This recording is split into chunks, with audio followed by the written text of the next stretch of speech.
Hello my YouTubers, it's Jennifer, and this is part 2 of my 2-part mental health check-in videos. If you haven't seen part 1, I will link it below because I do not have the little eyeball. I have the little eyeball, I just don't know how to use it. Thing to click on part 1. So if I'm jumping right into the middle of my story, then go watch part 1. For those of you guys who are new, who are just chiming in, or who have just subscribed to my page, then hi, welcome.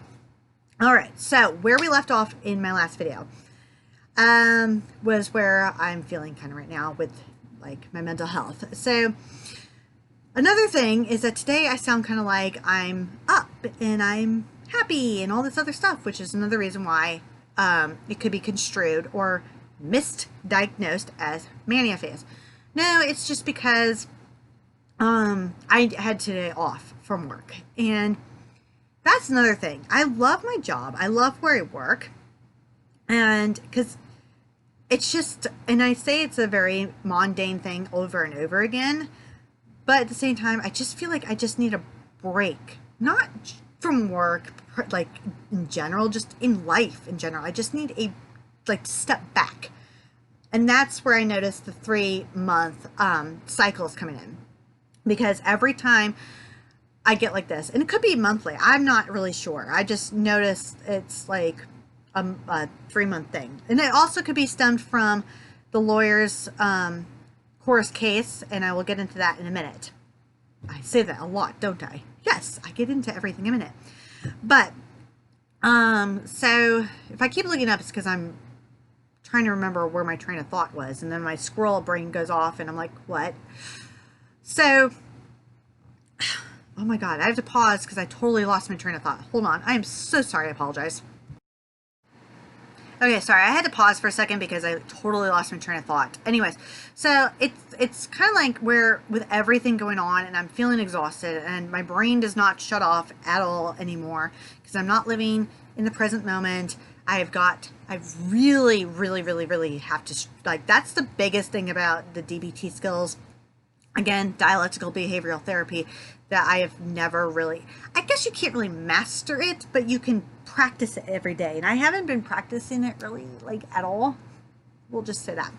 So, I have got to ground myself, basically, again. And I'm trying to figure that out right now. That's probably why I'm sounding kind of up, if that makes any sense. It's because I have a positive outlook. I know that this cycle's not going to last. I know I will come out of it. I just have to figure out how to get out of this lost, stuck feeling. And it sucks because, like, when I get into this, I get very, like, impulsive, and, like, that's why I say I don't want to say dangerous. It's more of like a weird, we'll say impulsive feeling, like you have to do something. You don't want to be stuck in your mental mind anymore. You want to either take your head off and throw it against the wall, or to make your head just stop for 5 seconds. Excuse me. Anyways, excuse me, hold on. Sorry about that. Okay, so it's like you just want your brain to just turn off for just 5 minutes and just, you know, that's why I like going to work, because sometimes I need to escape to work to do the mundane things to get my brain to stop going like this. Hello, Diego. Look who came to join us. Hello. You came to join us. So, and it sucks though, because like I don't have a driver's license. I have a scooter. No, I do not have to have a license for my scooter because it's under 50 cc's. So, I can't take my dog on my scooter. Somebody jokingly said I should take one of those motorcycle sidecar thingies and attach it to my scooter. I'm like, no, because my scooter does not go that fast, and I'm not taking him 3 miles to the beach down a very busy highway. No, not doing it. So, and it sucks though, because it is hot and humid out still, and sticky, and I'm waiting for summer to be over. I know once summer will be over and the fall comes, I will be, well, hopefully I will be a little bit more like, yay. All right, so another huge major thing. So if you guys don't know about my daughter's case at all, because you have never watched any of my videos, or you are just now chiming in, well, basically my daughter was killed March 22nd, 2019, and it will be, wow, it'll only be a year. No, it's already been a year. It'll be 2 years in March since the case has been going. Part of the case is closed, but the settlement part is not closed because the insurance company is like screwing my mom and my sister over. My mom's been giving me bi-monthly updates as best as she can about what the lawyers are saying about her and my sister's case. My sister's case and my mom's case are combined. My case is separate. So basically, the lawyers wanted to meet with us in person. So we went on Monday, 2 days ago, because today's Wednesday. I had to think, I was like, so we went on Monday to go see them. If you see me making weird faces, because like, I have this weird pop rocky feeling. It's really annoying. So we went on Monday, and I knew what they were going to say because I was hoping for the best, because I always try to hope for the best, and I try to stay positive. I'm a kind of pessimistic realist. I don't know, but, or maybe that's just part of my borderline where I have no self-identity and I don't know where I'm at. I'm just a body. I don't know. Anyways, squirrel. So yeah, we went with the lawyers, and basically they said that since the insurance company is basically doing stupid stuff, they're going to bat her back and forth, then they're going to say, oh, we're going to sue you guys. They're either going to settle in the court or going to go to court and settle in court. If you guys have ever had that happen, ever, then please comment below, or I'll get into that later. I'm not going to go into many details. My part of the case is where once they say we're going to sue you, then they're going to do this thing to check for heirs. Like I'm an heir for Cora's estate because I'm her birth mother, and then the father. So they have to find him. If they can't find him, which they haven't, and it's been almost 2 years. Well, it's been a year and a half, but if they haven't found him by now, they're not going to find him, which is good. On my part, it's good. Basically, they have a time limit to find him. I thought they already did this. They didn't. I might have already said this before in my last video, but they haven't found him, which is good. But they have to do some legalities to find him, and I'm not going to get into that right now. You guys can look that all up on the internet. I'm not going to link it below because I don't want to talk too much about the case. I don't know how to describe it. Or I might do a whole separate video on that, which I do all the time. Anyway, so basically, they gave me a tiny bit of hope. They basically said by the end of the year, your part should at least be closed. Like finally closed, signed, sealed, like done.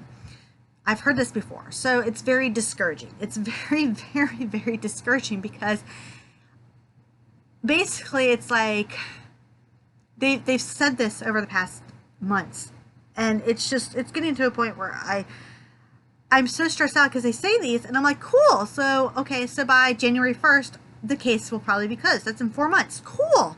Awesome. And then I look forward to that. And, but in order to get there, they have to do all this other stuff. And it's just so discouraging because I've just been so stuck lately. It's not the fact that I hate living with my mom. It's just, it's not my own space. You know, I mean, if you guys, I'm 35 years old. Yes, I live with my mother. God forbid. But that's because I don't want to rent. I mean, I'm going to buy a house soon, within the next year. And if I rent, even for like a month-to-month lease, that's losing money. I'm not saving money. And I could do the rent-to-own things, but what if I find a rent-to-own home that I really don't like? And, you know, so, and I don't want to buy it. I just, you know, so that's why. And yes, I help my mom out with bills, obviously. I'm not going to just, you know, but that's a whole different ballpark. But it is frustrating to be 35, living with your mom, no driver's license. You can't take your dog to the state. I can't take my dog to the state park. I can't take him on walks because the neighbor's dog down in Dark Street is psycho. She's a very, very nice dog. She just wants to walk with Diego, and she wants to play constantly, and it's just, it upsets the neighbors. and I just don't want to deal with it. And it's just frustrating too, because it's like, it's not my own space, you know? When I get like this, where I feel like I'm stuck and I get very impulsive, I do stupid stuff. In the past, I would do very stupid, impulsive things, hence my DWIs. That's probably why I've been going shopping a lot and making shopping hauls, because that's my impulse right now. It's like I'm spending money that I do not need to spend. Do not need to spend, and I keep saying that because I'm trying to justify it in my head. But I do need to spend it though. But this is like, you know, for this, it's like right now I go on Amazon and I'm like, oh, I should buy like a knife set, because one day I'm going to need a knife set, and since I love to cook, you know, I can have knife set now. And I'm like, no, I don't. They sit in storage, or I can use them now. But then it's like, oh, that's where I'm at right now. It's so frustrating because I want to shop for things for my house. I don't have a house yet, so they sit in storage or the shed, aka storage. So it's like, why shop? And then I shop for other stupid stuff. Chewy.com does not count because that's important stuff. And the Greater Good store does not count because that helps charities. Well, okay, we'll just say it this way. I will do a shopping haul probably today in the same like attire, because you'll understand. But that's where I'm at. I'm in very impulsive mood. Usually I would, you know, dye my hair, rearrange furniture, chop off my hair. I've probably said this in past videos. It's just, I'm getting to that point, and I hate when I get to this point. My point with all of this long rambling is the fact that people like this tend to be misdiagnosed as bipolar, because when they tend to get very impulsive, that could be construed as mania phase, like they're going into a mania phase. No. This is not a mania phase. This is just like, I'm so bored out of my mind. I'm so stuck. Like, I'm so lost. I need to ground myself. My mind is running a gazillion miles a minute. I'm living like here and here. I need to live here. And it's just, I need my brain to just stop. That's where it's at. And it's not bipolar. It's not a mania thing. It's just the fact that I need a good distraction. I'm maybe making YouTube videos, even if I ramble on for 1,000 hours and I bore people to death, is helping me, then great. I'm just, no offense. Even if like I get one view out of like my whole subscriber list, that's fine. I just want to relate to somebody, and that's another thing. I think I said this in part 1, but I started making these videos basically because of mental health. I wanted to help at least just one person out there. And if I help 1 million people, great. If I help just one person, great. I mean, that's all I want to do, is just share my story, like a lot of other people out there with mental health do. They want to share their story and help people, because it is hard. It is exhausting. And I say I don't know if I'm so exhausted because I am channeling my mom's stress. I don't know. And that's another reason why I want to hurry up and get the settlement done and move away. It's not because I don't want to live with my mom. It's just because I need to find my own self again. And I feel like I've molded myself into her, and her stress and her anxiety and her emotions, that I don't have my own anymore. And that's where I think I'm getting mentally exhausted, because I'm battling my own self, like trying to find my own self, but I can't do it because I'm attached to her. Does that make any sense at all? I don't know if that's the splitting aspect that they talk about in borderlines. I have no idea, but that's how it feels. It's just like, part of me wants to find myself. I need independence. I need this. I need that. Excuse me, to find myself, but I can't, because I have this like tether that's attached, and it's so yeah. If you guys, if that made any sense, great. But basically, yeah, that's kind of where I'm at. I didn't sleep too well last night, but I didn't sleep well just because my brain was kind of like in this like to-do list thing, which really sucked. And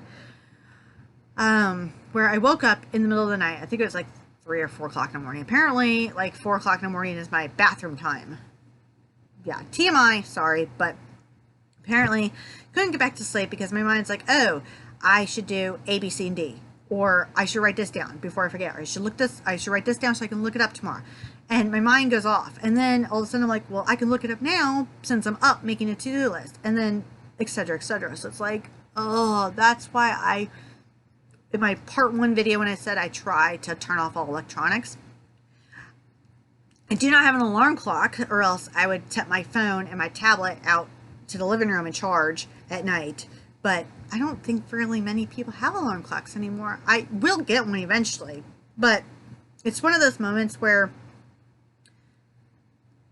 I don't have a lamp near my bed, so if I wake up and I need to do something, I can't just, I have paper and pens, which I could just write on there, but it's easier to just type a note on your phone.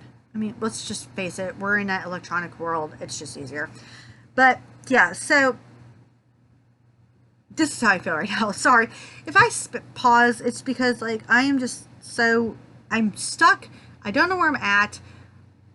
I'm lost. I'm at this moment in time for me reading the borderline stuff. I'm your classic borderline where I'm just like, so just here. I don't even feel like I'm really living. It's weird though, because I say this, I think a lot. I don't know if I say this a lot online. I say this a lot like to myself, like, or to my like very few friends I have, is that I feel like since I lost Cora, and it really wasn't that long ago, it really wasn't. I feel like since I lost her, I've been just wandering, like just drifting around, just like aimlessly, like with no goals. I have goals. Like I want to go back to school. I want to go back to college. I want to finish or get my degree. Then I changed my mind on my degree again. I mean, I want to go for medical administration. That's what I'm striving for. That's my main goal. But then, and then I wanted to take that and possibly go into funeral directing or putting like the makeup on dead people. And, which I know sounds maybe morbid, I don't know. But I looked into all that, and then you have to take mortician school. You have to do this. And then I was like, well, I'm great with dogs. These I believe I am, and the people who know me, who've seen me around aggressive dogs, and I'm like not talking just pit bulls, by the way, I'm talking like other aggressive dogs. They can tell I'm very like calm and, encouraging and stuff. So then somebody told me I should be a dog trainer, which then I looked up that. So it's like, I'm so all over the place, and it's strictly because of this stupid case. And I know that life has difficulties. I know that in a year from now, I'm going to watch this video and we'll be like, oh my God. Like, well, one, I'll probably comment on this whole scene right here. But I know part 2 is getting very long, but I'm still doing okay. I'm exhausted mentally. It's more of a mental exhaustion than it is a physical exhaustion. And it's to the point where whenever I get like this, I feel like I need to escape, and I don't have anywhere to escape to. That's why I get very impulsive and erratic, which, or I do some other damaging things. But I'm not going to do that. That's probably why I shop a lot, which is also very impulsive. But it's healthier than some of the other alternatives, I guess. Do I have a shopping addiction? Probably, but that's okay. I'd rather admit that than some other bad habits. So anyways, I don't know. If I helped anybody, or comment, questions, concerns, all of the above, like, share, subscribe, hit the bell for when I do upload videos, which is very erratic. I will link everything that I linked in part 1's video below, as well as part 1's video. And catch me next time. Like I said, I'll probably end up doing the shopping haul in this outfit because I'm too lazy to change right now. You guys stay awesome. Bye.